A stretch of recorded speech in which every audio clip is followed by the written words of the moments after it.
Então, bom dia a todos, né? Como falei, vocês são muito bem-vindos. A Monique Bernarda, ela é nutricionista clínica com ênfase em endocrinologia e metabologia. É especialista em leitura de exames bioquímicos para montagem de dietas individualizadas e também no diagnóstico de doenças crônicas não transmissíveis. Tem pós-graduação em saúde mental com formação em saúde da mulher, no climatério e na menopausa. É membro associado da Associação Brasileira de Climatério, a SOBRAC, e atualmente ela cursa especialização em medicina ortomolecular. Então, Monique, muitíssimo obrigada, viu?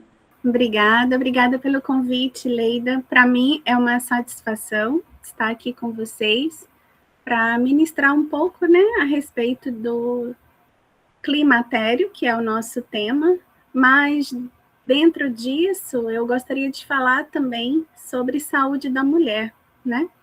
Sobre as conquistas, os desafios e o futuro que nós estamos construindo aí como profissionais da área da saúde, né?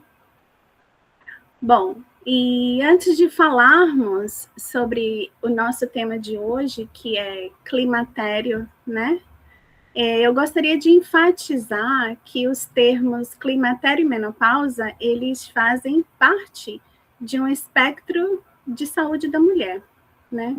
E a saúde da mulher, ela é uma área da medicina e do cuidado integral que aborda o bem-estar físico, mental e social das mulheres ao longo de todas as fases da vida dela, tá? Vai muito além daquela fase reprodutiva, tá? Engloba ali condições biológicas específicas, doenças, né, com maior prevalência aí no sexo feminino e o impacto dos fatores socioeconômicos também e do gênero na qualidade de vida. Você pode passar o slide, por favor? Bom, nós temos aqui, né, o nosso tema que é climatério, as estratégias nutricionais e de suplementação para um novo ciclo. Pode passar, Leida, por favor. Né? Então, sobre saúde da mulher, né, como eu disse, é uma área dentro da medicina hoje que aborda esse bem-estar físico, mental e social, né? E também dentro disso temos os ciclos da vida e cuidados que começam na infância, passando pela adolescência até a maturidade, que é quando chega, né, o climatério. E aí, então, a menopausa. Então, eu coloco aqui que é a história que nós precisamos conhecer, né?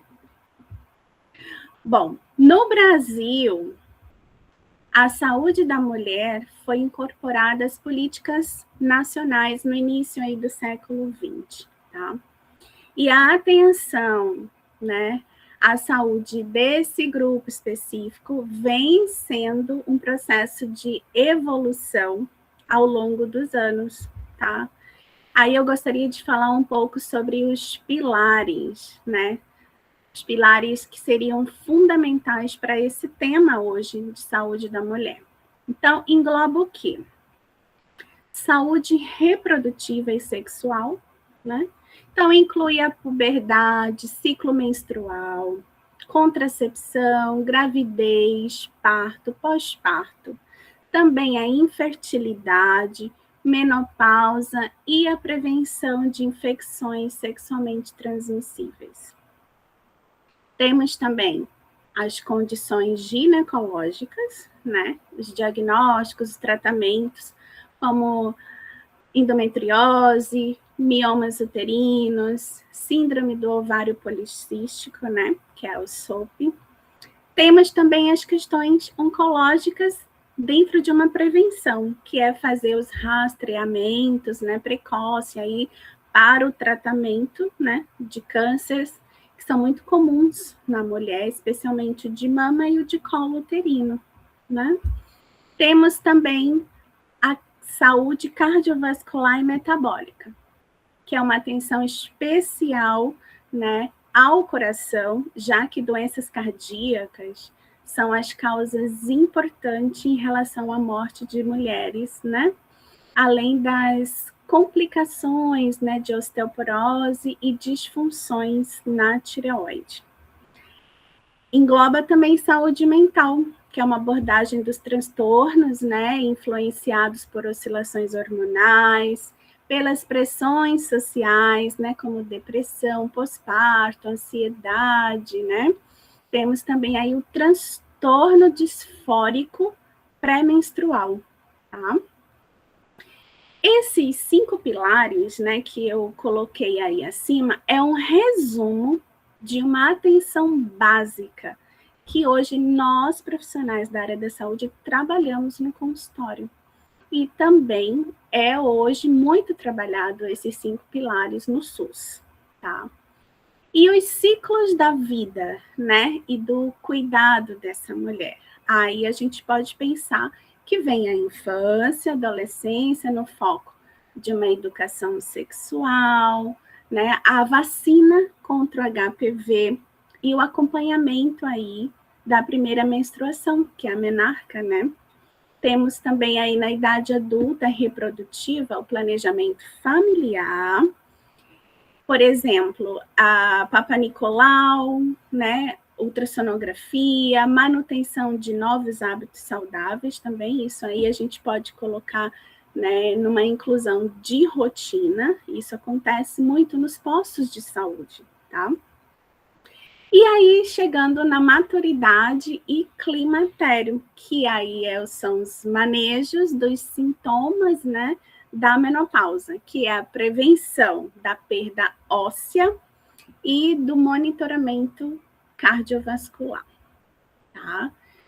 Eu queria agora falar um pouco sobre a fisiologia, né, do climatério e dos impactos, né, metabólicos. Pode passar, Leida, por favor.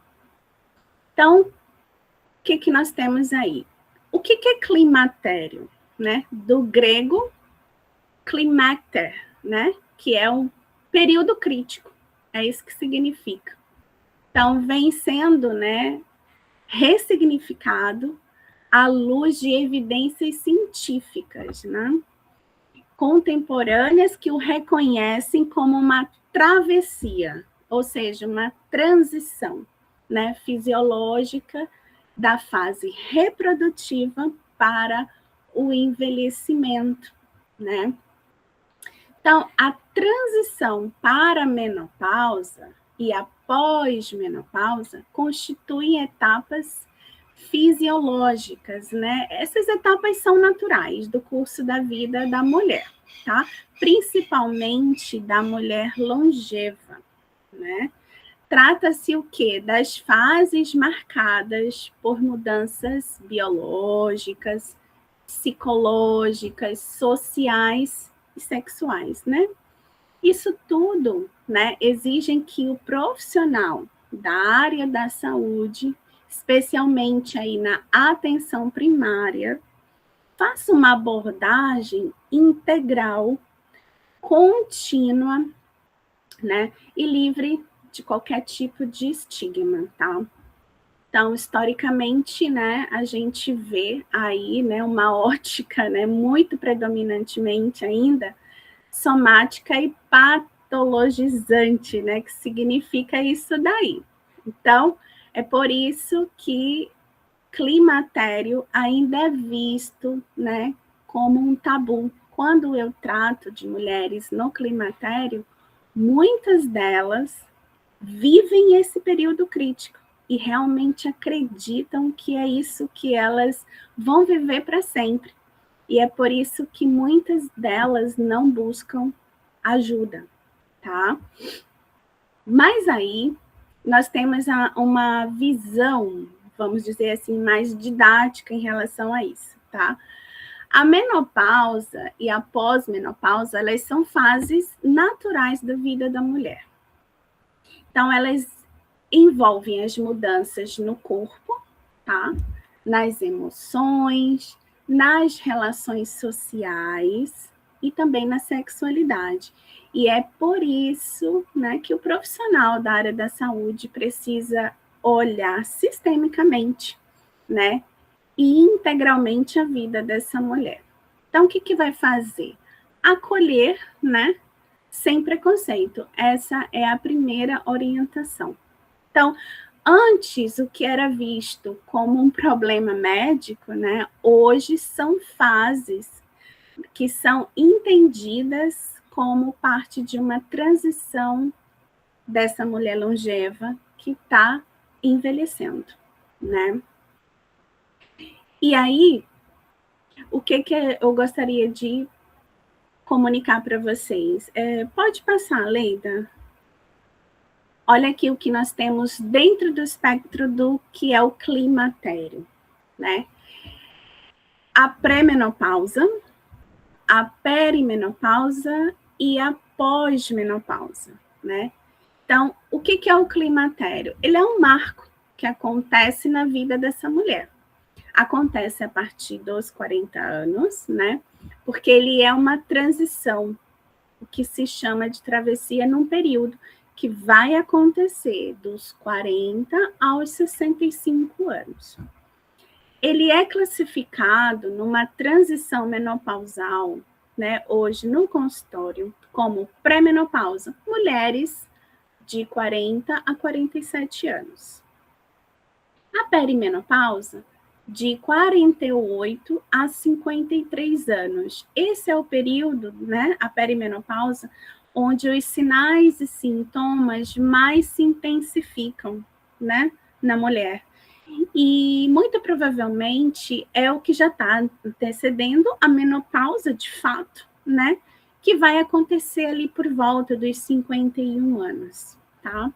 Mas essa perimenopausa vai até os 53, em média. E a pós-menopausa, né? Quando os sintomas já começam a melhorar um pouco, tá?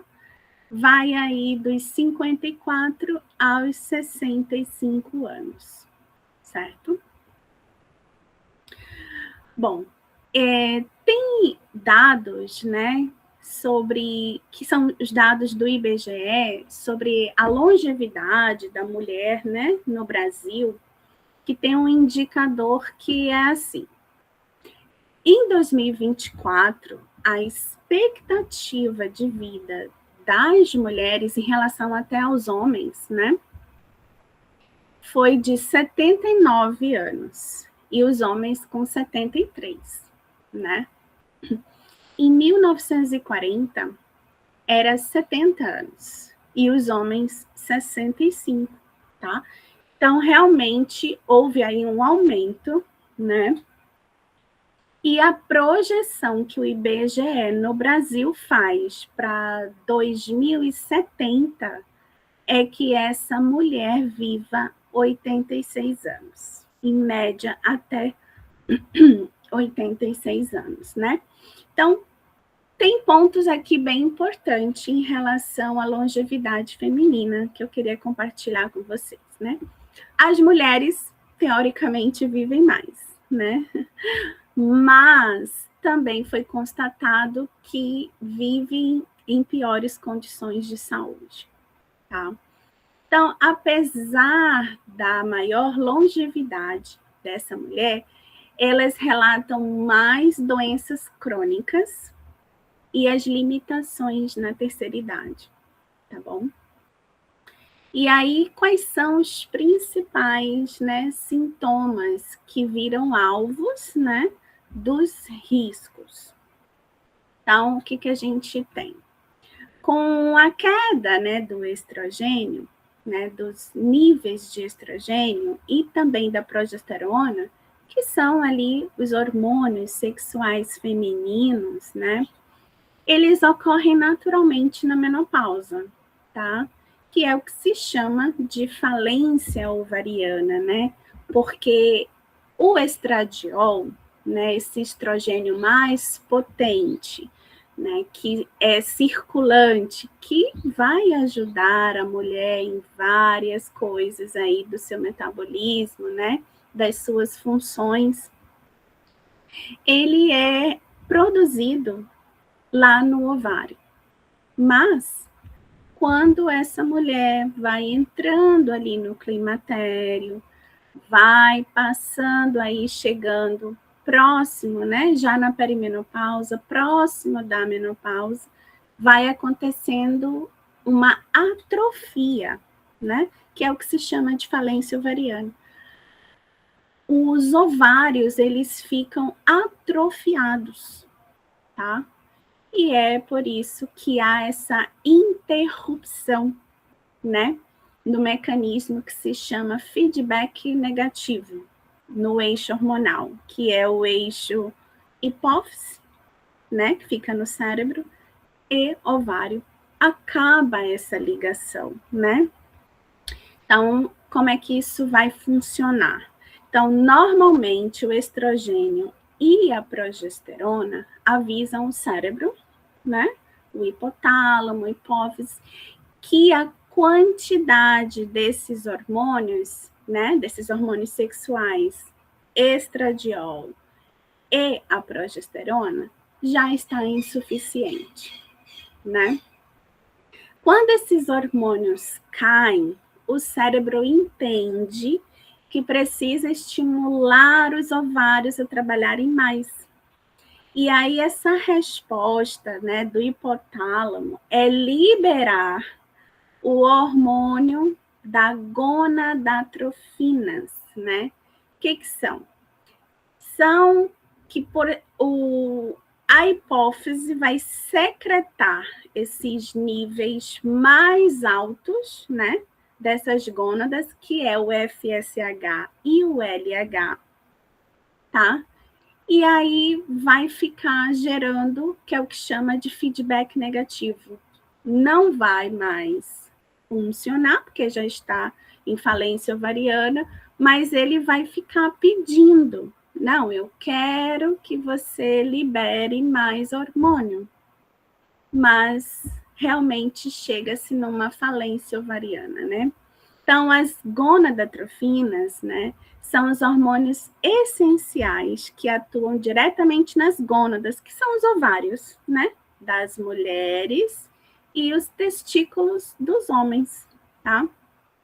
Aí o que faz? Elas regulam a fertilidade, o desenvolvimento sexual e todo esse funcionamento, né, reprodutivo, tá? Então, o que a gente faz, né, e vê na prática clínica? As dosagens, né? Então, as dosagens são utilizadas para uma avaliação, então, dessa função ovariana.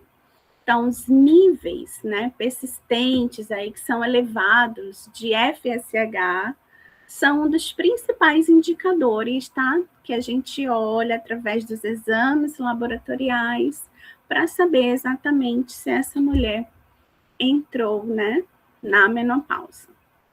E aí, quais que são os riscos agora, né? Aí você pode mudar, por favor, Leida. Então, olha aí os exames bioquímicos, né, das mulheres, especificamente a partir aí dos 48, 49 anos, tá? Que são as mulheres na perimenopausa, né? Então, o hormônio FSH, que é o hormônio estimulante do folículo, né? E o outro, que é o LH, né? E esses dois hormônios, eles são produzidos lá na hipófise, né? Para estimular os ovários. E aí, nós temos uma fase que chama fase folicular, que é o início, né? Do ciclo aí da menstruação da mulher. Então, é antes, né? Então, os valores normais costumam ser baixos. Então, geralmente, entre 1,5 e 12 miliunidades, né? E aí, o cérebro está apenas iniciando aí, né? Esse estímulo. Aí tem o pico ovulatório, né? Que é ali na metade do ciclo, que é onde acontece como se fosse, assim, um salto, assim, mais expressivo, né? Especialmente em relação ao LH. E aí vai, mais ou menos, varia de 15 a 90 miliunidades, quando ele libera aí o óvulo, tá? E temos a fase da pós-ovulação, né? Que aí é onde esses níveis voltam a cair, né? Na menopausa, né, na pós-menopausa, esses níveis de FSH, eles sobem, né? Eles ficam aí consideravelmente acima de 25, 30, né? 60 é o que é mais considerável, né?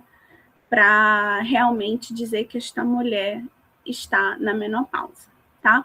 Mas a partir de 20, a gente já pode considerar que ela está na perimenopausa e que realmente esses hormônios já estão desregulados, ok? Temos aí o estradiol, né? Que, como eu disse, é o estrogênio mais potente, né? Ele também é produzido aí nos ovários, né? Assim como a progesterona. Ele é o principal, né? Dos estrogênios. E na mulher, né? Quando está aí numa idade fértil, varia mais ou menos de 12 a 400 picogramas, atingindo o quê? O seu ponto aí mais alto. Isso acontece com mulheres até, né, menos de 40 anos, tá? Na menopausa, os ovários, né, estão parando aí de funcionar, o estradiol cai, né, despenca aí drasticamente, ficando de forma aí mais ou menos abaixo de 20, né, picogramas, né, e muitas das vezes nem consegue muito detectar no exame, tá? A progesterona, que é um dos hormônios sexuais femininos, né, que o objetivo aí é mais na questão de preparação, né, para que o útero aí possa engravidar. Então, antes da ovulação, vai manter aí mais baixo, tá? Menor que 1 nanograma. Após a ovulação, que é no exame se chama fase lútea, né? Já sobe. Então, mais ou menos ali 5 nanogramas. Quando chega a menopausa, né, já fica mais baixo, mais ou menos ali até próximo de 0, tá?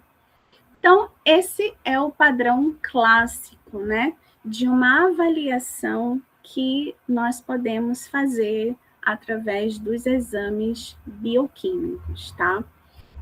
Então, no laboratório, o diagnóstico da menopausa, né, do climatério, né, ele vai se consolidar quando encontramos essa combinação.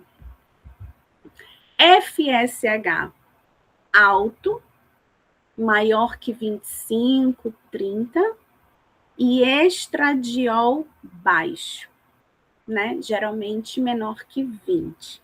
Então, essa é a combinação, tá? Então, eu queria só um parêntese, né, aqui. Por que eu estou falando, né, sobre os exames, né? É muito importante saber a respeito dos exames bioquímicos, especificamente esses, né, que eu estou falando aqui, quando a gente tiver, né, que fazer uma interpretação, né, quando uma mulher chega no consultório, quando a gente faz, como profissional da área da saúde, uma abordagem dessa mulher, né, ali num posto de saúde, né, no SUS. Porque quando você, né, se tornar esse profissional, né, da nutrição e atuar principalmente nessa área clínica, é imprescindível, tá? A gente saber fazer esse raciocínio clínico para fechar um diagnóstico e encaminhar, né, essa paciente, né, para o especialista. Pode ser um clínico geral, pode ser aí falar com a enfermeira, por exemplo, a enfermeira-chefe do posto de saúde, né, para que ela vá para o ginecologista, né, que a partir daí sim ele vai ver quais são, né, os elementos aí de terapia de reposição hormonal, uma medicação, enfim, aí já vai dar um andamento, né, no processo da melhor forma de atendê-la. Não que o nutricionista não vai mais atender, pelo contrário, né, faz parte, né, o nutricionista, né, o profissional, aí sim que tem que estar fazendo um acompanhamento com essa mulher aí, a partir de então, tá? E aí, quais são os principais sintomas, né, do climatério? Então, hoje, a Sobrac, né, ela, que é a Associação Brasileira aí do Climatério e Menopausa no Brasil, já tem catalogado, né, mais de 70 sintomas do climatério. Aí as categorias são, né, vou falar da categoria e dos sintomas principais, mas a categoria é os vasos motores, tá, que são os mais conhecidos. Ondas de calor, né, que são os fogachos, a intolerância ao calor, né, a sudorese noturna, os calafrios, né, que eles são muito repentinos, palpitações também, tá? Tem também a categoria de psicológicos, tá? E neurocognitivos, que tem a ver com a ansiedade, irritabilidade, tá? Insônia, depressão, redução da autoestima, crises de choro sem motivo, tá? Os déficits de memória recente, a névoa mental, tá? Diminuição da motivação. Os distúrbios do sono também entram numa categoria da dificuldade de adormecer, acorda frequentemente, não tem mais aquele sono reparador, acorda muito cedo, fadiga diurna, tá? Aí entra na categoria também os cardiovasculares e metabólicos, né? Então, palpitações, aumento da pressão arterial, né? Aumento do LDL, redução do HDL, resistência insulínica, ganho de peso, principalmente na área abdominal, e a dificuldade em perder peso, né? Aí temos categoria dos geniturinários, né, que é o ressecamento vaginal, dor na relação sexual, que é a dispareunia, diminuição da libido, ardência vaginal, né? Porque tudo isso tem a questão da atrofia genital, né? Aí entra as infecções urinárias, que são recorrentes, tá? Temos a categoria osteomoleculares, rigidez matinal nos ossos, dor articular, dor muscular, redução da massa magra, osteopenia, osteoporose, tá? Fraqueza muscular, diminuição da estatura, né? Temos também os neurológicos, né? Que são as cefaleias, temos a tontura, né? Que é a vertigem, formigamento, zumbido no ouvido, tá? Hoje eu trato de 7 mulheres com zumbido no ouvido, né? Isso para mim, esse ano foi uma novidade, tá? Então, a hipersensibilidade aos estímulos, né? Paladar, tá? Muitas vezes o paladar muda, fica como se tivesse ali durante o dia um gosto metálico na boca, tá? Além das alterações do olfato. Também é muito comum as mulheres na pós-menopausa começarem a adquirir aí alterações no olfato, tá? Os dermatológicos, né, tem essa categoria. Pele ressecada, perda da elasticidade, né? Aí, o aparecimento das rugas, queda de cabelo, as unhas frágeis, certo? A pele mais fina, sensível, tá? E aí tem outras coisas, né? Que são os chamados gerais, que daí é o inchaço abdominal, gases, né? Alteração intestinal, tá? A menorreia e a sensação, né, do envelhecimento acelerado. Tá? Então, os principais sinais e sintomas do climatério são as ondas de calor. Esse é 87%, tá? O sintoma que mais as mulheres na menopausa, principalmente ali dos 51 aos 55 anos, vão se queixar, tá? Irregularidade menstrual, isso acontece na perimenopausa, né? Aí vem a sudorese noturna, secura vaginal também na pós-menopausa, diminuição da libido e alterações de humor, tá? Que é a irritabilidade, ansiedade, tristeza, aí temos a insônia, né? E o ganho de peso, principalmente na área abdominal. Em relação à diminuição da libido, isso é algo que é fato, né? Isso tem muito a ver com os marcadores, né, de testosterona, mas não é muito comum suplementar, né, esse hormônio para a mulher, tá?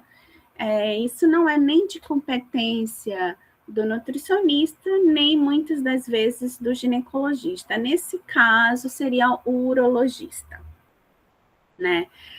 Mas na prática clínica, em relação à diminuição da libido, o que eu tenho percebido é que muitas das vezes a mulher tem os outros, né, sintomas, principalmente como o ganho de peso, né, a fadiga extrema, névoa mental, e aí também chega um certo momento na vida dessa mulher que é necessário entender como é que está o casamento, ok? A relação ali com o parceiro, marido, tá?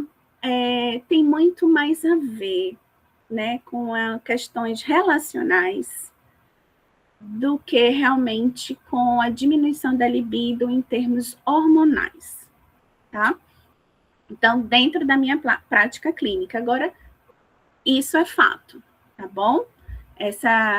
Com a queda do estrogênio, a diminuição da libido acontece, tá?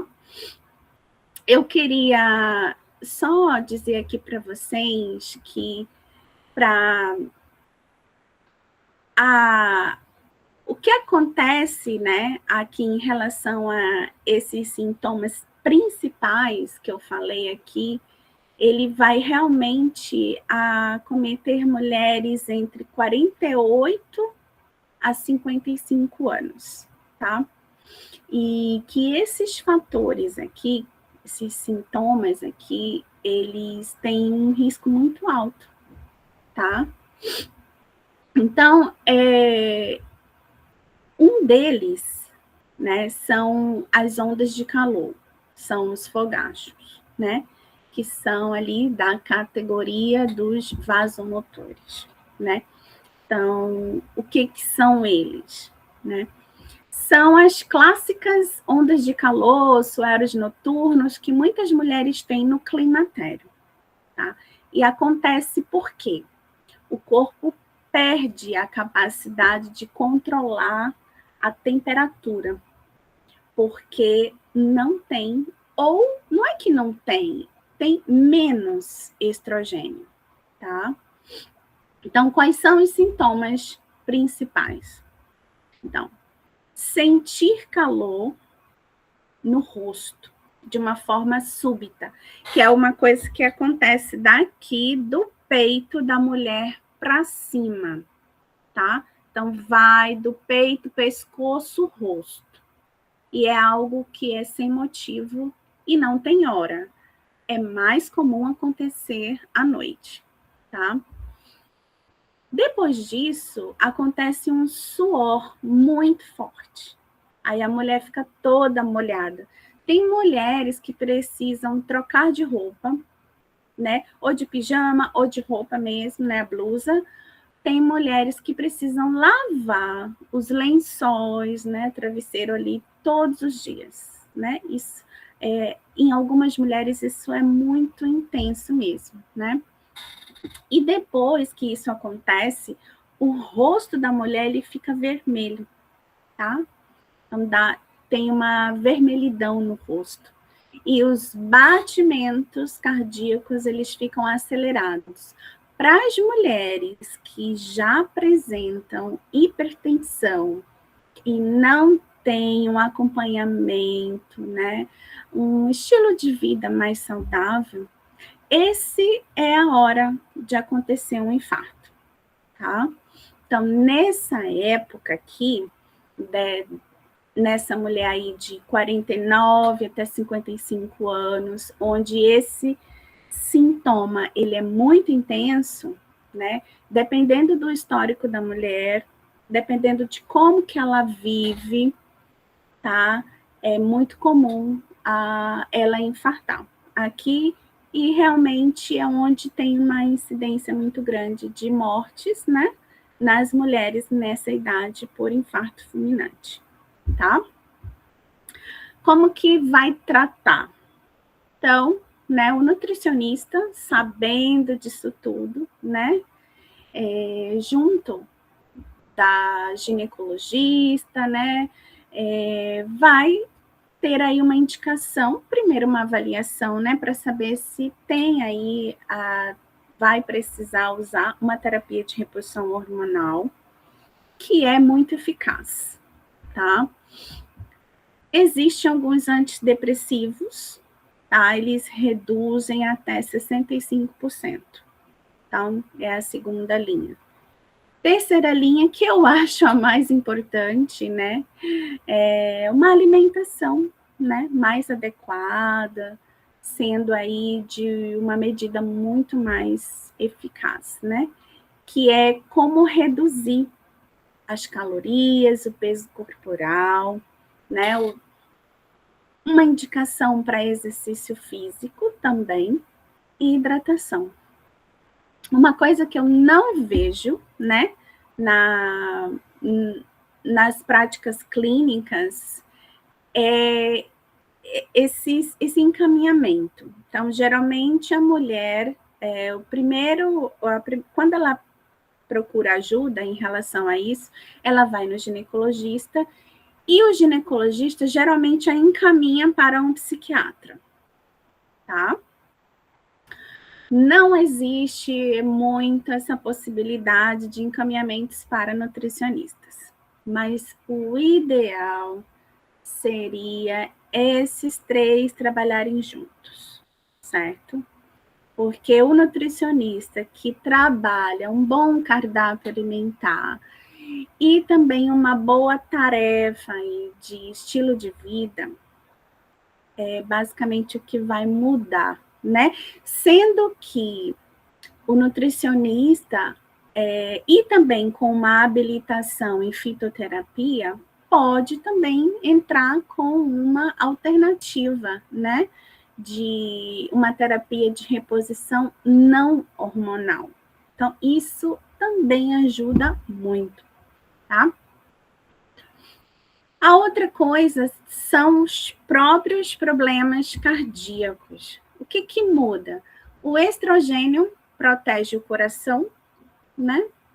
Quando diminui, o que acontece? Essa proteção desaparece, né?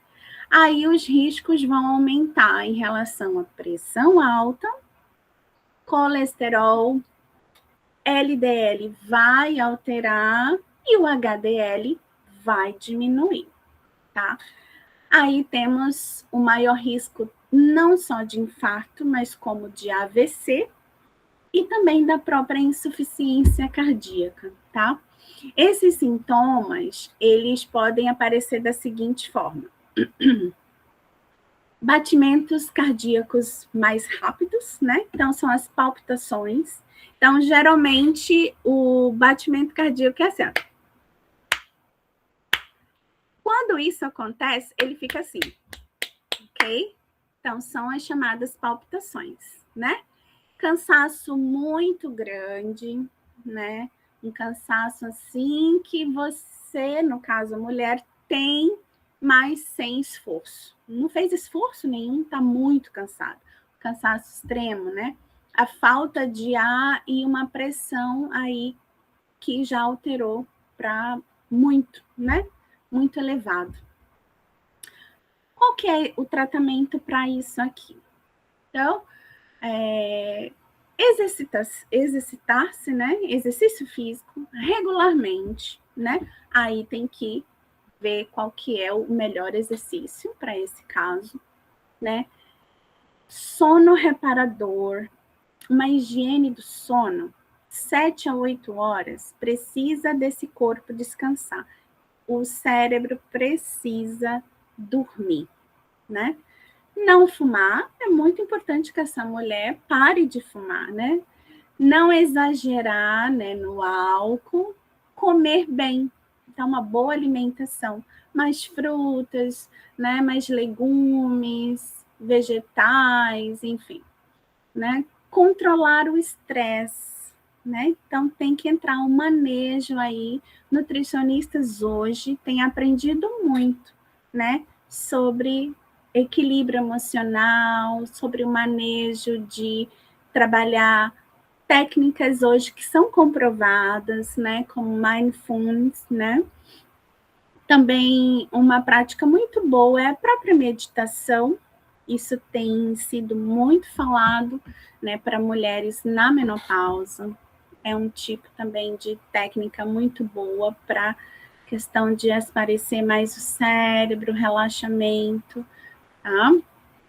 Monitoramento da pressão, do colesterol e da glicemia. Então, esses três precisa haver um monitoramento através de exame, tá?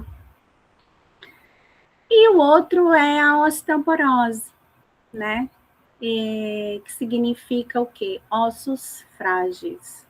Então, a mulher chegou na menopausa, a partir dos 50 anos, os ossos ficam mais fracos, quebradiços e com muito mais risco de fratura. O estrogênio, ele protege o osso.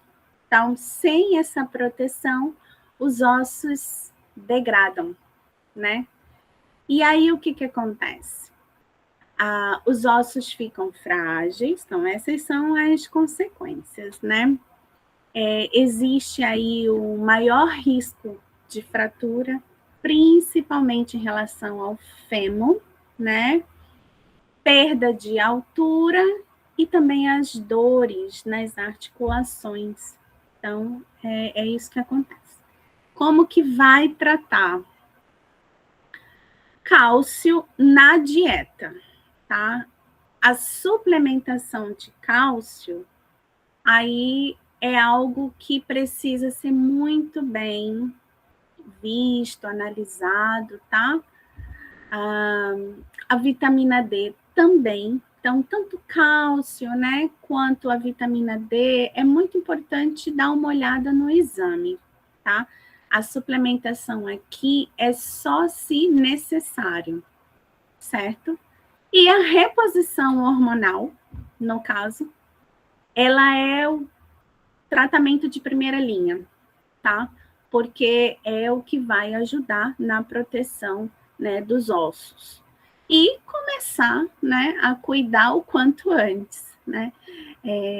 Cuidar aqui dessa parte da saúde óssea é aos 40 anos, tá? É ali na pré-menopausa, que já faz um trabalho de prevenção.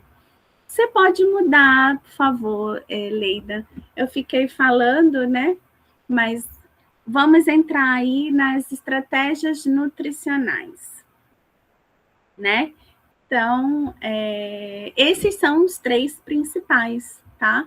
Riscos da mulher na menopausa, tá bom?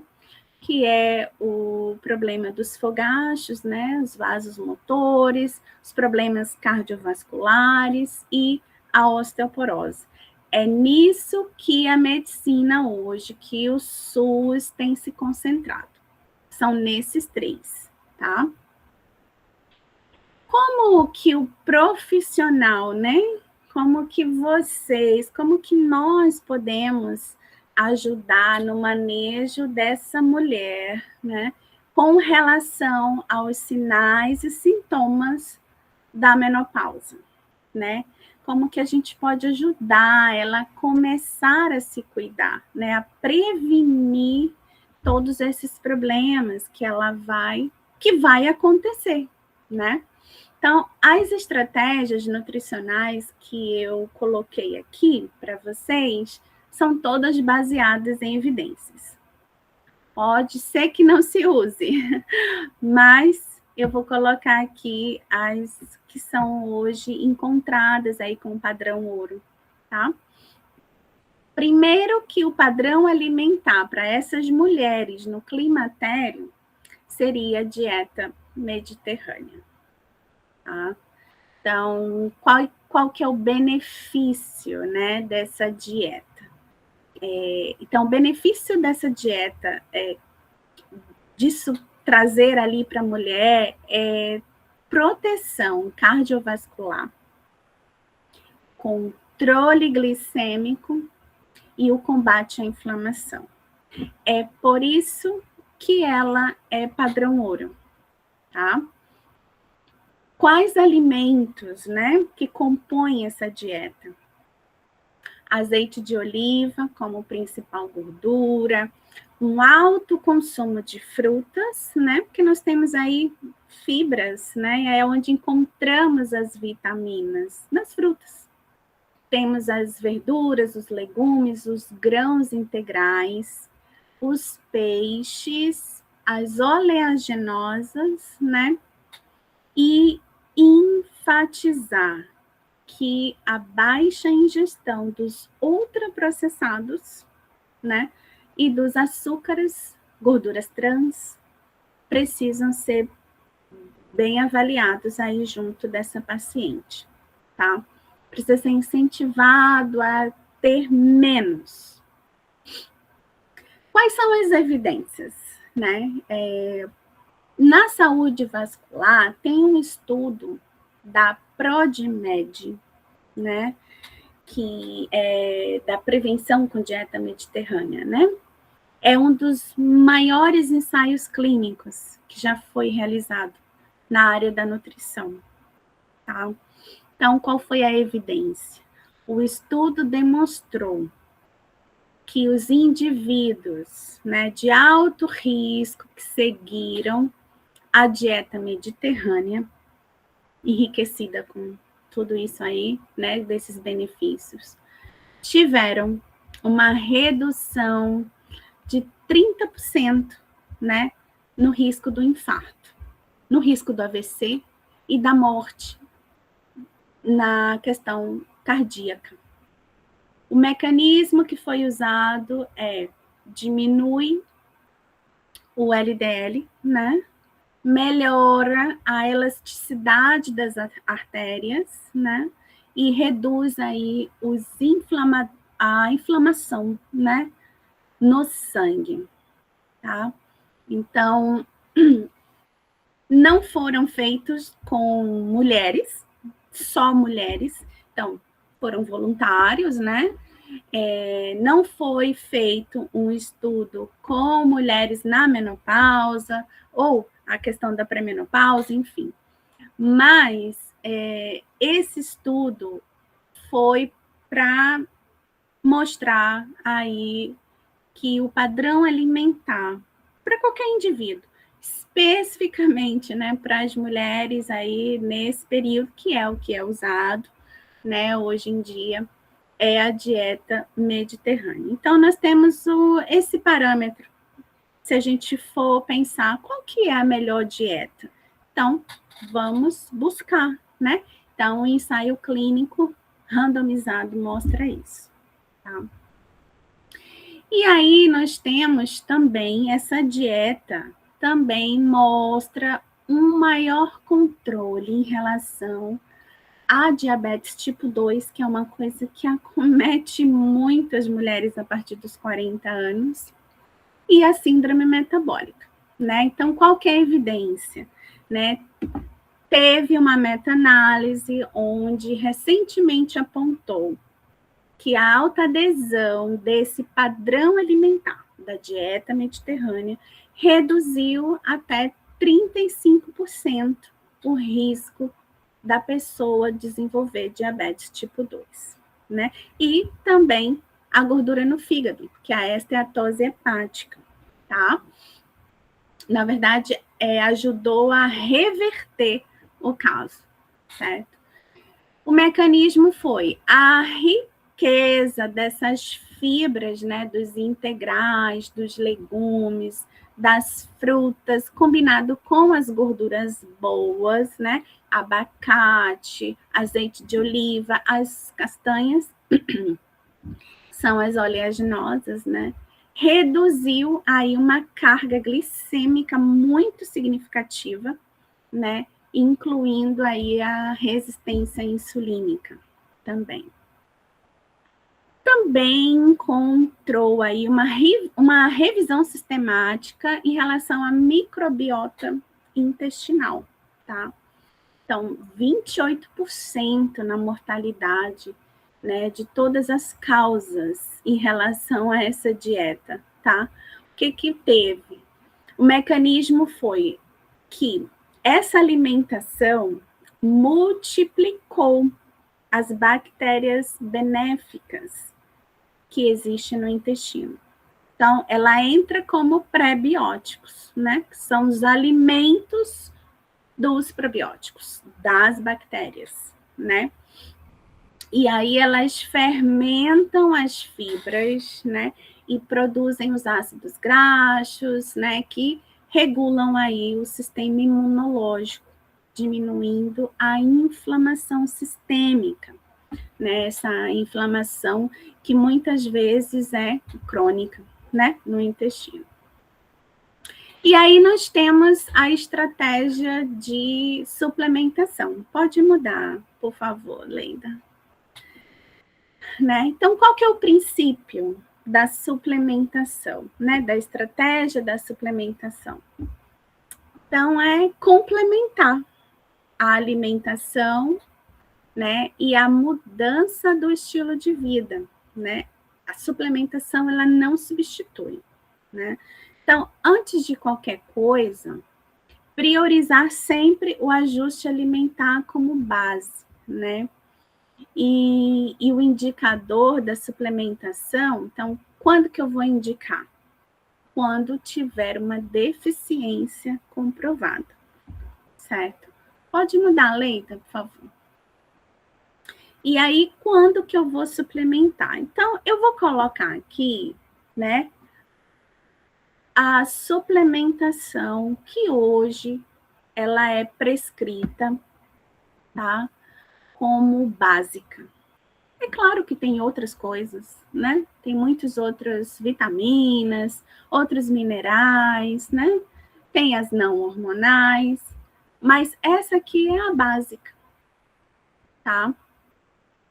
E daí, o que eu vou suplementar, né? Então, eu vou fazer primeiro uma avaliação. Então, eu vou vou ver o histórico, né? um histórico clínico. Então, de osteoporose, hipertensão e diabetes. Então, tudo isso requer exame. De osteoporose é a desendometria óssea, né? Temos a hipertensão, que daí eu preciso fazer monitoração, né? O monitoramento lá, né?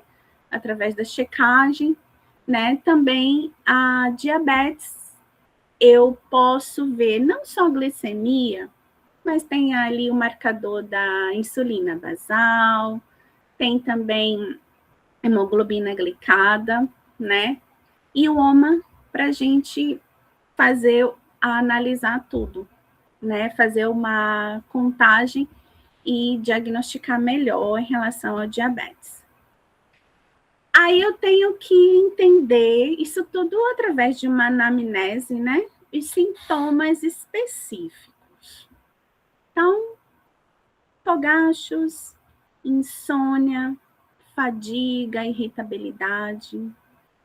Aí eu vejo os exames laboratoriais. Como é que está a vitamina, né? Como é que está essa vitamina D? Como é que está esse perfil lipídico? O glicêmico, né? Como eu falei. Vamos lá para o estilo de vida, né? Então, eu tenho aí, como é que é esse hábito alimentar cotidiano? Ela faz atividade física e o manejo do estresse, né? Como é que tá? Então, qual que é a primeira linha, né? É o ajuste alimentar. Então, eu vou ver aí um déficit calórico, né? Mais ou menos de 500 a 700 calorias, né? No caso, para sobrepeso, obesidade, que eu também não posso restringir muita alimentação dessa mulher na menopausa. Então, eu vou ver a questão de proteínas, né? Calcular ali por peso, 1 ou 1,2 gramas, né? Preciso preservar essa massa magra. Então, eu preciso também olhar a questão das fibras, né? Colocar ali carboidratos de baixo índice glicêmico, que é o que chama de carboidratos mais simples, né? Então, eu posso acrescentar as isoflavonas, né? Que são as derivados aí da soja. Posso acrescentar mais ou menos 15, 20 miligramas, né? Numa alimentação para reduzir fogachos. Então, veja que eu estou fazendo primeiro um ajuste alimentar. Vamos trabalhar uma redução de sódio, né? Principalmente se ela tem, né, uma hipertensão, mais ou menos aí 5 gramas no dia. E hidratação, tá? Hidratação aqui é o ápice. A gente faz aquele cálculo, né? 30 dividido aí, né? Pelo peso, aí a gente chega aí num valor e coloca aí mais 300 ml. Tá? Então, a gente tem aí um ajuste alimentar. Essa é a primeira linha, tá? Aí, depois, eu vou ver em relação à suplementação. Como é que tá a vitamina D? Tá abaixo de 30. Ah, mas é o que se fala muito em vitamina D, né? 40, 50, 60, ok. Mas eu preciso incentivar essa mulher, essa paciente, a pegar sol, né? A estar mais exposta à claridade aí, aos raios solares, né? Ao invés de ficar só nessa suplementação. Então, acima de 30, incentivar exposição solar. O cálcio só se realmente estiver insuficiente, tá? Se tiver ali uma comprovação na densitometria óssea de um risco de osteoporose, tá? Então, aí a gente pode fazer um manejo de 1.000 miligramas, mais ou menos, né, de cálcio nessa dieta, e além, né, fazer uma suplementação. Aí eu vou ver se ela consome peixe. Ah, eu não gosto de peixe.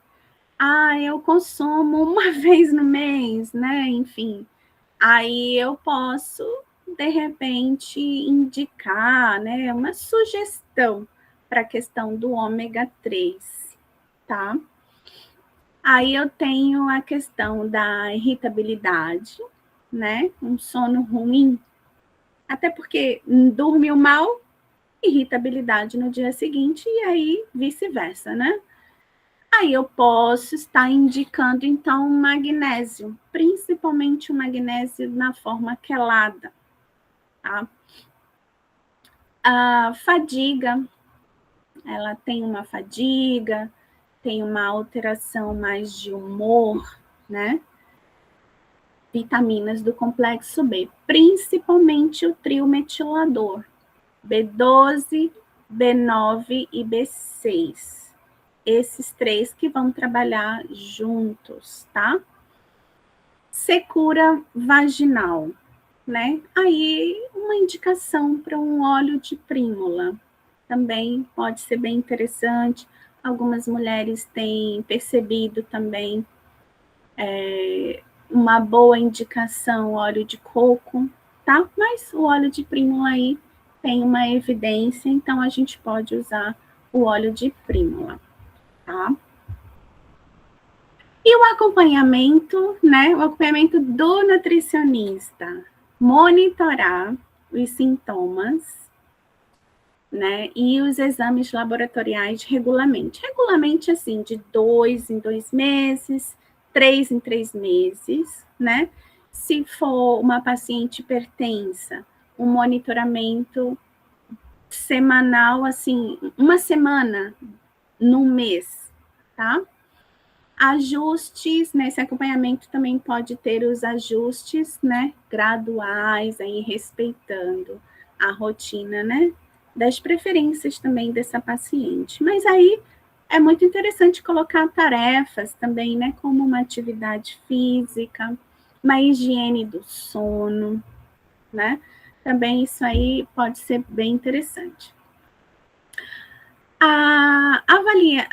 Uma avaliação aí nutricional, né, e um planejamento aí de cuidado, a gente pode pensar no seguinte, como eu falei, uma anamnese bem detalhada do histórico menstrual, né? Agora eu estou pensando a partir da pré-menopausa, com mulheres a partir de 40 anos, tá? Aí, a partir, não importa mais a idade. O histórico menstrual, ginecológico básico, né? Quais são as queixas atuais e se tem presença de comorbidades, hipertensão arterial, dislipidemia, diabetes tipo 2, osteopenia, osteoporose, tá? Aí eu entro com uma avaliação alimentar. Qual que é o padrão de refeição, né? Que se ela consome produtos, né, ultraprocessados, se ela já faz ingestão de cálcio, geralmente as mulheres a partir dos 40 anos gostam muito de na farmácia comprar cálcio e vitamina D e tomar, né? Então, tem que ver isso. A vitamina D, a gente tem que fazer os cálculos de quanto de proteína que ela está, né, ingerindo, frutas, verduras, né?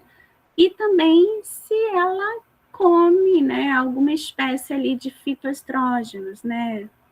Sementes, né? As isoflavonas.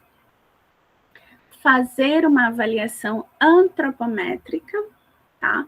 Peso, altura, cálculo do IMC, né? E também de medidas aí da composição corporal, também muito importante, né? Os exames laboratoriais para fazer raciocínio clínico e entender melhor essa paciente para, quem sabe, fazer um encaminhamento, né, para um especialista. E ver principalmente perfil lipídico, né? Então, colesterol, glicemia, vitamina D, função tiroidiana, tá? muitas das vezes, chegou na menopausa, a mulher vai aí ter uma tendência para o hipotiroidismo. Isso é muito comum, tá?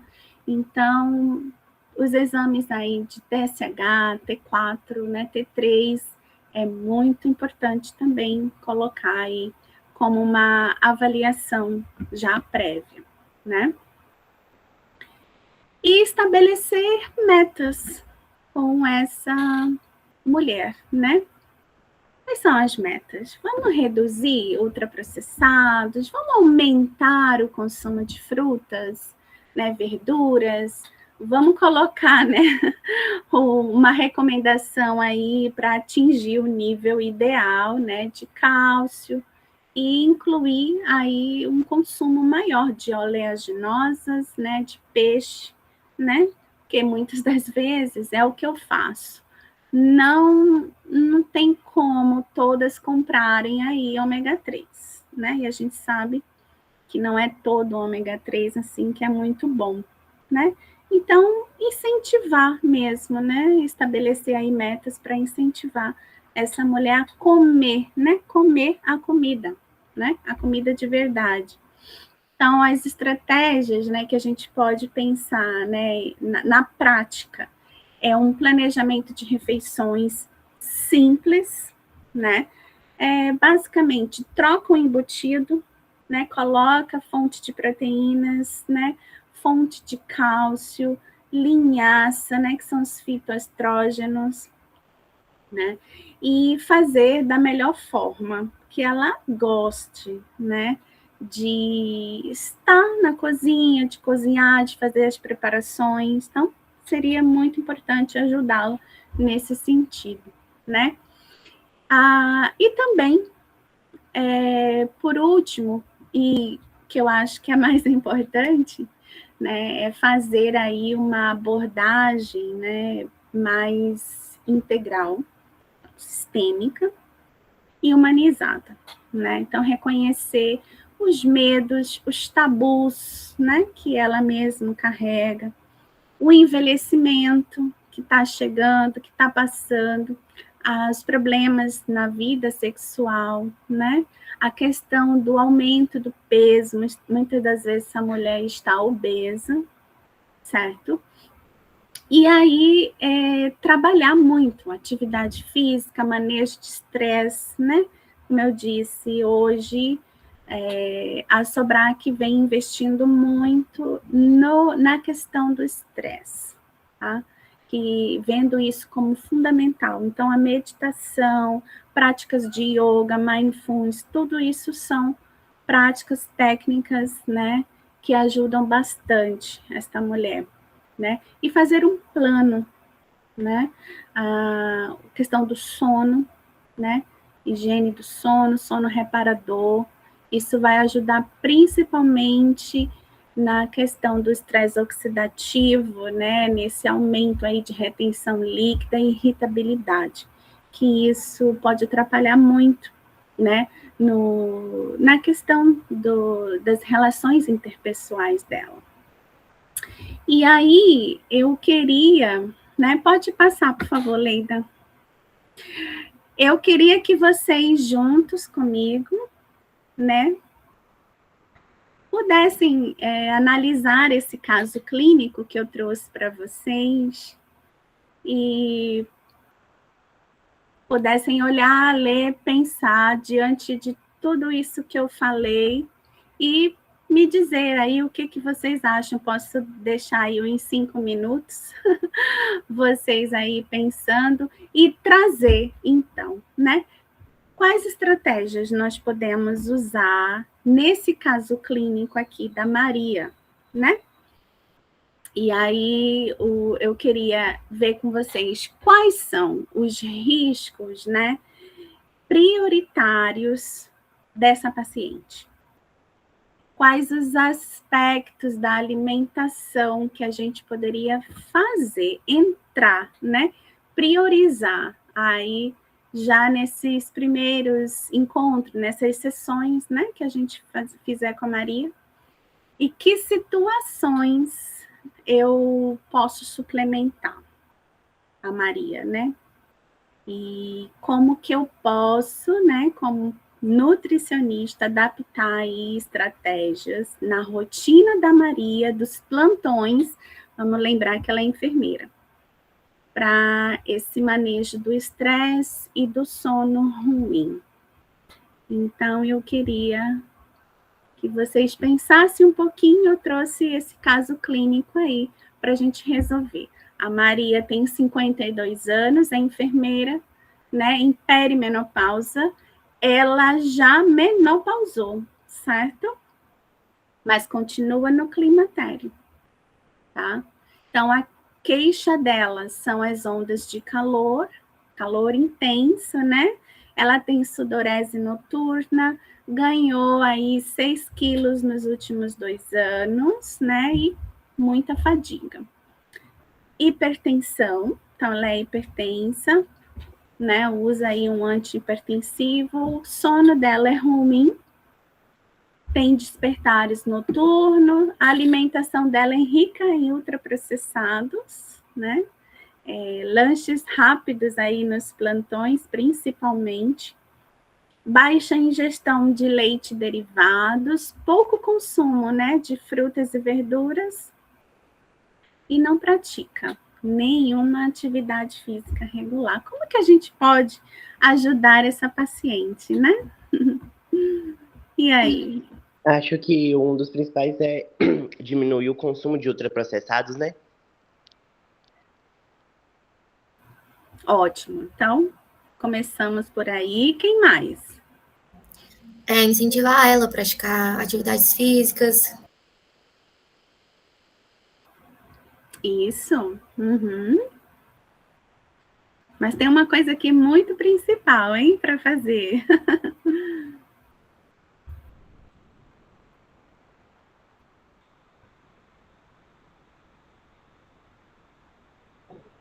Aumentar o consumo de água? Oi? Não ouvi, né? Aumentar o consumo de água? Sim, sim. Vamos aumentar, né? Tudo isso que vocês estão falando é realmente tudo isso, tá? Mas tem mais coisas. Posso falar também? Monique? Eu penso que, assim, identificando, fazendo, né, o acompanhamento e a análise dos exames bioquímicos, constatando como é que está esse perfil dela, entender primeiro como que é essa dieta, porque está falando aí que é rica em ultraprocessados, mas antes de prescrever uma dieta, aí eu não falo como nutricionista, eu sou bióloga, né? Mas eu penso que já fui acompanhada várias vezes por nutricionista e às vezes vem uma dieta que é impossível de manter. Então eu penso que entender a rotina da pessoa, o que é possível e construir um cardápio para esses lanches que seja pobre em ultraprocessados, né, que não tenha, que controle o teor de sal também, que seja rico em proteína, mas que seja possível de manter, porque às vezes vem uma dieta também que ela é tão elaborada que a pessoa não consegue preparar, ou às vezes assim, ela acaba ficando cara. Um dia tem brócolis, no outro dia tem agrião, e aí o brócolis só na outra segunda-feira de novo, né? Então, o que ela faz com o resto? Eu acho que pensar isso também, o que é possível para aquela pessoa, para que ela possa realmente aderir àquela dieta. Verdade. Eu mesma, né, quando eu estava fazendo o curso de nutrição, uma das tarefas era ir numa nutricionista, né? Bom, enfim, passa numa nutricionista, ou você paga, ou você, né, vai lá no posto, enfim, né? É difícil ter em posto de saúde, mas eu paguei muito caro, gente. E realmente foi um bom, né? Fiz uma boa avaliação, mas a dieta lembra muito isso que você falou, Leila. Era tão difícil de fazer por causa da alimentação, dos alimentos, né? E também ela me passou uma lista de suplementos que ultrapassava, assim, na época, que hoje seria assim, ultrapassava R$ 800, né? Começando por probióticos e aí entrando em vitaminas e minerais. E ela não viu meus exames, né? E então aquilo me chamou a atenção e eu lembro que eu pensei, claro, eu não fiz a dieta e não comprei, né, as coisas, porque o objetivo era você ter essa experiência, né? E eu nunca vi naquela época alguém dizer assim: eu fui no nutricionista e agora eu estou muito bem. Não, eu fui no nutricionista e nunca mais voltei. Por quê? Porque tinha essa coisa de, se eu for, ela vai me passar uma dieta que eu não vou conseguir fazer. Então, isso é algo que realmente é necessário, né? A gente, como profissional, pensar, né? Por isso que aqui no caso da Maria, a primeira coisa é fazer uma avaliação de uma anamnese, né? É, de repente, fazer uma avaliação a respeito da fase que ela está vivendo, né? Se ela já menopausou, então eu preciso perguntar: você está tomando está fazendo alguma terapia de reposição hormonal? Provavelmente não, né? Que tal a gente entrar com uma linha alternativa? Né? Temos, né? Se você está no posto de saúde, hoje, né? Hoje, desde tem uns 10 anos, mais ou menos isso, né? O SUS, ele tem aí projetos, né? Projetos de lei, não é ainda política pública, mas tem projetos de lei em muitos postos de saúde, em muitos lugares, muitas cidades no Brasil, onde as mulheres na menopausa podem ter, né, uma terapia de reposição hormonal gratuita, né, oferecida ali pelo posto de saúde. Não é isomolecular, né? Não é uma terapia bioidêntica, mas são aquelas ainda, né, as pílulas, mas funcionam muito bem, tá? São medicações que são muito bem estudadas, inclusive, tá? Então, é uma coisa que a gente pode pensar. Agora, veja, muitas das vezes, fadiga, o sono ruim, os despertares, né, noturnos, e claro, os fogachos, tudo isso tem tudo a ver com essa alimentação rica em ultraprocessados. Então, tem que realmente mudar essa alimentação, né? E aí, fazendo uma boa anamnese dessa alimentação dela, não necessariamente vamos colocar, né, vegetais caríssimos, né? Ou vegetais que muitas das vezes nem tem na cidade, onde ela não é da realidade dela, né? Mas vegetais simples, né? Então, frutas simples também. Ajudá-la a fazer um lanche, né? Que não seja com alimentação ultraprocessada. Também muito interessante.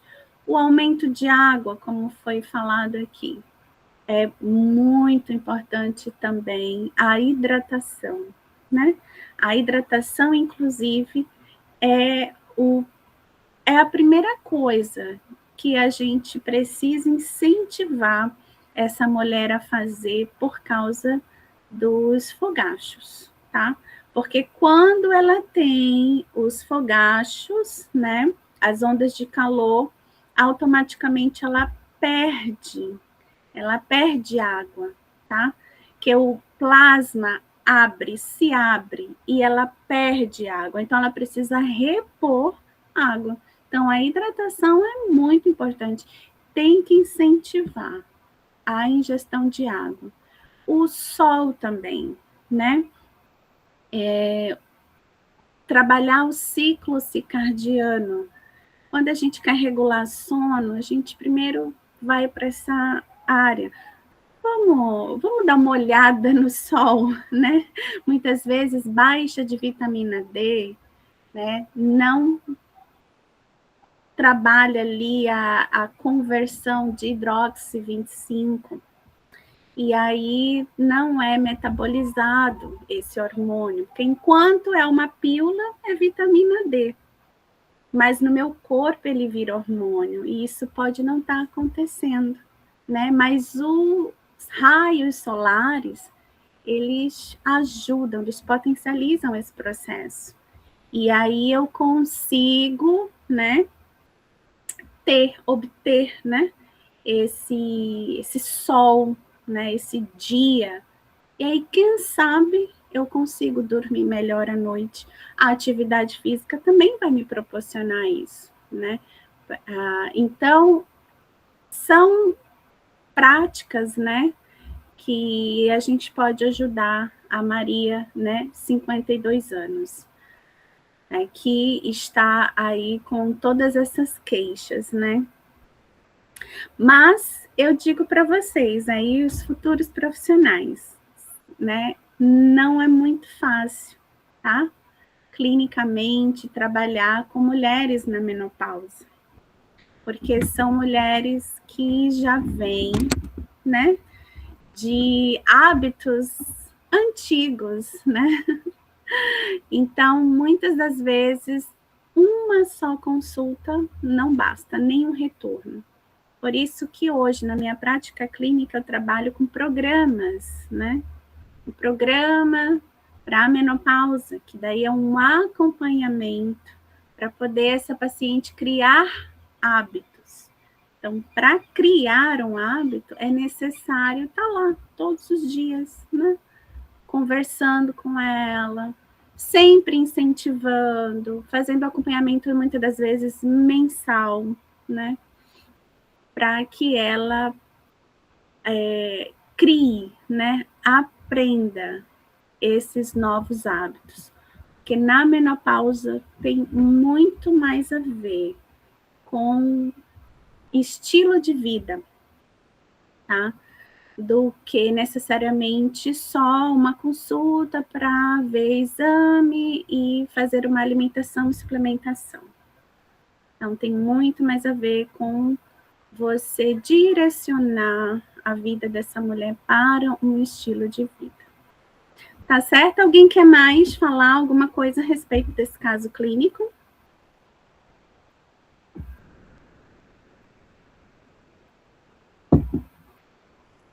Eu acho que orientar ela também a ter um contato também com pessoas que podem ajudar ela em relação a... Eu esqueci a palavra. Consultas, tipo, com pessoas que podem ouvir ela, sabe? Entender o que ela tá passando, as emoções também vai ajudar bastante, porque durante essa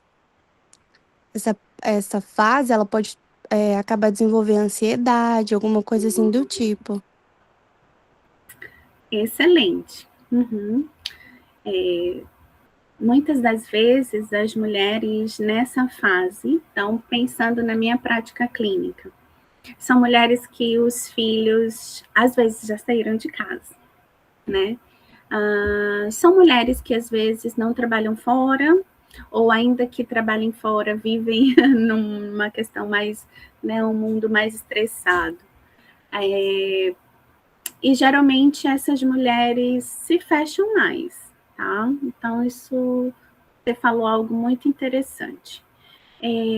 Ajudar essa mulher a procurar, né, grupos de apoio, né, grupos de autoajuda. Não necessariamente, a não ser que você perceba isso, né, em relação a uma uma questão mais de ansiedade, depressão, mas para isso tem, né, alguns testes de avaliação, inclusive eu uso. Mas se for algo apenas do cotidiano dela, você pode ajudá-la a encontrar grupos de apoio, né? Grupos de repente, de mulheres na mesma idade, como grupos de danças, né? De atividades, grupos de mulheres de igreja também, né? Mulheres para fazerem clube de livro, ajudá-la a pensar no lazer. No lazer é bem interessante também. Eu faço isso, sim, com as mulheres, que é quando eu pergunto, né, que eu coloco nas tarefas sobre hobby, né? Você tem um hobby? Então, vamos ver, vamos procurar alguma coisa que você goste, né? De repente, ler livros, passear. Então, é muito importante isso. Isso ajuda muito no manejo do estresse. Eu gostei. Alguém mais? Ô, Monique, eu falo para eles, quando a gente trabalha a aula de amamentação, eu falo para eles que a gente precisa também aprender a ouvir as pessoas sem julgar, né? Então, ouvir, acolher as dores, que às vezes uma coisa que para a gente é tão irrelevante, para o outro está trazendo sofrimento, né? E se você não consegue acolher a dor do outro, você não consegue gerar engajamento também. E aí ele vai fazer uma consulta e vai embora, né? Então, ouvir, entender o que está fazendo sofrer, o que está dificultando, para aí sim traçar um plano alimentar para a pessoa de forma integral.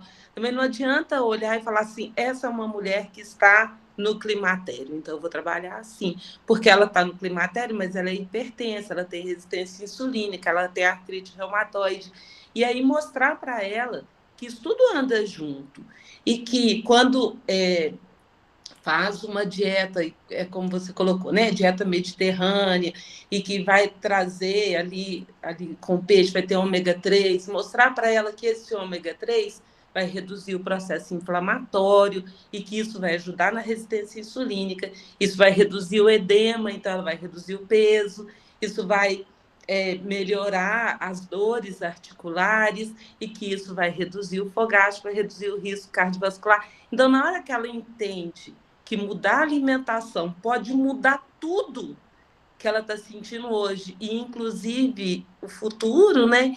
Isso aí, sim, eu acredito que pode gerar um engajamento maior e ela realmente seguir aquilo ali e ter melhora, né? Desse quadro como um todo. Não olhar a pessoa pontualmente, tentar olhar o... Sim, sim. Eu nunca atuei no SUS, né? Num posto de saúde, mas já fiz os trabalhos voluntários e realmente eu vejo o quanto que o tempo, né? Tanto do médico como da nutricionista, do profissional da área da saúde, seja ele num convênio, seja ele no posto de saúde, é muito pouco tempo. Então, muitas das vezes, né, a paciente fala assim para mim, nossa, eu estou encantada, você é a melhor, mas não é que eu sou a melhor, é que eu tenho tempo para fazer exatamente tudo isso que você falou, Leida. Então, o profissional, né, nutricionista na área ali particular, ele consegue muitas das vezes fazer esse trabalho, né, um trabalho muito mais sistêmico, muito mais integrativo, né? Coisa que o médico não consegue fazer. O médico vai olhar seu exame, se não tiver nada ali para medicar, ele não vai trabalhar a prevenção, tá? Porque o SUS não trabalha a prevenção, né? Mas hoje temos projetos de lei no próprio SUS, né? A começar por Brasília, aqui onde eu moro, tem um centro de referência, né, para mulheres, né, a menopausa. Então, nesses casos, sim, você pode, dentro dos projetos, você pode trabalhar essa integralidade, né? Não olhar a mulher apenas ali como a mulher climatérica, mas acolher, né? Como eu disse ali no finalzinho, um trabalho bem humanizado, né? Por quê? Porque ela já vem com muitos tabus. Na verdade, muitas delas nem queriam estar ali, né? Porque quando elas perguntaram para as suas mães, mãe, eu tô acontecendo isso, é uns calor, não sei o quê, uma depressão. Às vezes não é dessa forma que fala, mas a mãe vai dizer, é assim mesmo, e vai passar, né? Então, ela não vai procurar ajuda. Então, realmente isso que a aluna acabou de falar, incentivar a buscar, ter esses grupos de apoio também é muito importante, né? Então, trabalhar essa integralidade nos projetos pode fazer muito mais sentido do que muitas vezes ali na prática clínica. A não ser que você seja particular, que daí você tem 1 hora e meia. O meu atendimento é 1 hora e meia, né? Principalmente o primeiro atendimento. Mas no SUS você não consegue ter assim, nem no convênio, né? Mas nos projetos dentro do próprio SUS, nos centros de referência, né? Você pode conseguir fazer isso. E são coisas muito lindas, né, acontecendo. Eu queria só mostrar para vocês o manual de atenção básica, né, da mulher do Ministério da Saúde. E ele abrange aí toda a saúde da mulher e todo o projeto de leis, tudo sobre menopausa, né, a partir do climatério. E aí eu quero disponibilizar isso para vocês, é gratuito, né, a gente consegue baixar pela internet, né, mas é claro que eu não dou isso para paciente nenhum, né, porque não faz sentido, mas para os profissionais, para vocês, é muito importante isso daqui, né, que é o manual de atenção, né, das mulheres na transição, né, da menopausa.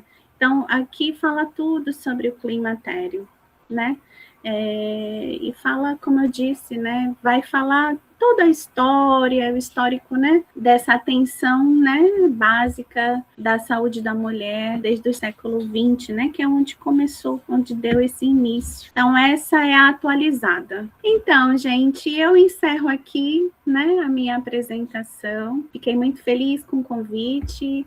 Muito obrigada a vocês, né, pela disponibilidade de participar, de aprender mais sobre saúde da mulher, né, especificamente no climatério, na menopausa.